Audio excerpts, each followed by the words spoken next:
जिसका आदि है ना अंत है, जो शाश्वत है, उस सनातन के खिलाफ जहर उगला जा रहा है। लेकिन अब वक्त विपक्षी गठबंधन के साथी को सनातन धर्म पर टिप्पणी का जवाब मिलने वाला है। सूत्रों के हवाले से खबर है कि पीएम मोदी ने मंत्रिपरिषद की बैठक में अपने मंत्रियों को छूट दे दी है। पीएम मोदी ने कहा है कि सनातन धर्म का अपमान करके विपक्ष फंस चुका है। इस मसले पर विपक्ष की बेचैनी भी अब साफ दिखने लगी है, लेकिन सनातन से जुड़े बयान का जवाब दिया जाएगा। सनातन विवाद पर उचित जवाब देने की मंत्रियों को पूरी छूट दी गई है, लेकिन तर्क के साथ। पीएम मोदी ने यह भी कहा कि सोच समझकर विपक्ष को जवाब दिया जाएगा और सनातन धर्म पर टिप्पणी करने वालों को सबक सिखाया जाएगा। आपको पूरी रिपोर्ट दिखाते हैं।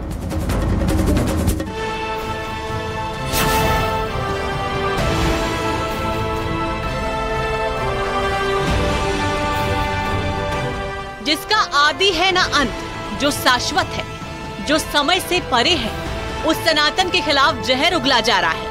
उस धर्म के खिलाफ सियासत हो रही है, उसे खत्म करने की साजिश हो रही है और तुलना डेंगू मलेरिया से की जा रही है।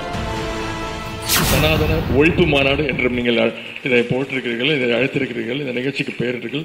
அதற்கு என்னுடைய வாழ்த்துக்கள். சிலவற்றை நாம் ஒழிக்கத்தான் வேண்டும், எதிர்க்க முடியாது. கொசு, டெங்கு காய்ச்சல், மலேரியா, கொரோனா இதையெல்லாம் நம்ம எதிர்க்க கூடாது, ஒழித்து கட்ட வேண்டும். அப்படிதான் இந்த சனாதனம். சனாதனம் என்பதை எதிர்ப்பதை விட ஒழிப்பதே நாம் செய்ய வேண்டிய முதல் காரியமாகும். எனவே இந்த மாநாட்டிற்கு மிக பொருத்தமான தலைப்பு வைத்திருக்கிறீர்கள், அதற்கு என்னுடைய பாராட்டுகள். சனாதனம்னா என்ன? சனாதனம் அப்படிங்கிற பெயரே சமஸ்கிருதத்திலிருந்து வந்தது। सनातन धर्म को लेकर चल रहे विवाद के बीच पीएम मोदी ने पहली बार बड़ी बात कही है। कैबिनेट की बैठक में पीएम मोदी ने कहा कि इस मामले पर हमें सही से जवाब देना चाहिए। सूत्रों के मुताबिक पीएम ने मंत्रियों से कहा, सनातन धर्म का अपमान करके विपक्ष फंस गया है और विपक्ष की बेचैनी भी अब साफ दिखने लगी है। सनातन धर्म से जुड़े बयान का उचित जवाब दिया जाएगा। पीएम मोदी ने कहा कि विपक्ष उस तरह के बुखार से पीड़ित है जिसमें आदमी बड़बड़ाता रहता है। साथ ही उन्होंने ये भी साफ कर दिया कि वक्त सनातन के अपमान पर जवाब देने का आ गया है। सनातन धर्म पे चल रहे विवाद के बीच प्रधानमंत्री नरेंद्र मोदी का पहली बार बयान आया है। प्रधानमंत्री नरेंद्र मोदी ने अपने कैबिनेट मंत्रियों को कहा कि विपक्ष सनातन धर्म का अपमान करके फंस गई है। ऐसे में विपक्ष का माकूल जवाब देना चाहिए। दरअसल तमिलनाडु के मुख्यमंत्री के बेटे उदयनिधि स्टालिन सनातन विरोधी बयानबाजी पर चौतरफा घिर चुके हैं। एक तरफ पीएम मोदी ने खुद इस बयान को गंभीरता से लिया, तो दूसरी तरफ अब कानूनी कार्रवाई की लड़ाई भी शुरू हो चुकी है। रामपुर में उदयनिधि स्टालिन पर मुकदमा दर्ज हो चुका है। उदयनिधि स्टालिन के साथ प्रियंका खरगे पर भी दर्ज हुआ केस। कानपुर में उदयनिधि स्टालिन के खिलाफ शिकायत की गई है। सनातन धर्म के खिलाफ दिए गए विवादित बयान पर एक्शन की मांग हो रही है और कहा जा रहा है कि सनातन धर्म के लोगों को भड़काया जा रहा है। यानी जिस सियासी बयानबाजी से उदयनिधि स्टालिन लाइमलाइट में आए, उसी टिप्पणी पर कई राजनीतिक दलों ने तीखी प्रतिक्रिया दी है। यहाँ तक कि बीजेपी के साथ ही विपक्ष नेता भी स्टालिन को नसीहत दे रहे हैं।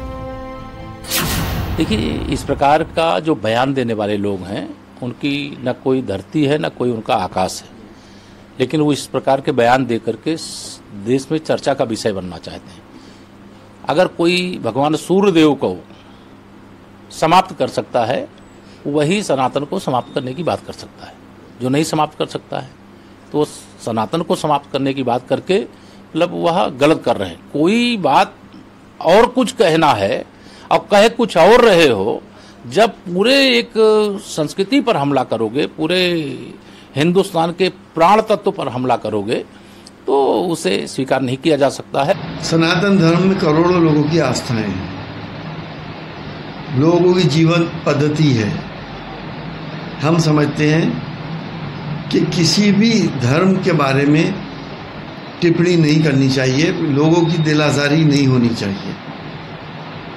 अपने अपने धर्मों को सब लोग पालन करते हैं और सारे धर्मों ने इंसानियत का सबक सिखाया है।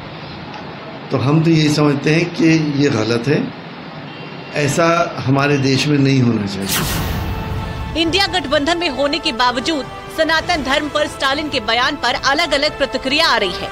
लेकिन अब विपक्ष के साथ ही उदयनिधि स्टालिन को जवाब देने के लिए बीजेपी ने पूरी तैयारी कर ली है। यहाँ तक कि पीएम मोदी भी साफ कर चुके हैं, सनातन धर्म के अपमान का करारा जवाब मिलेगा। Bureau report, news 18।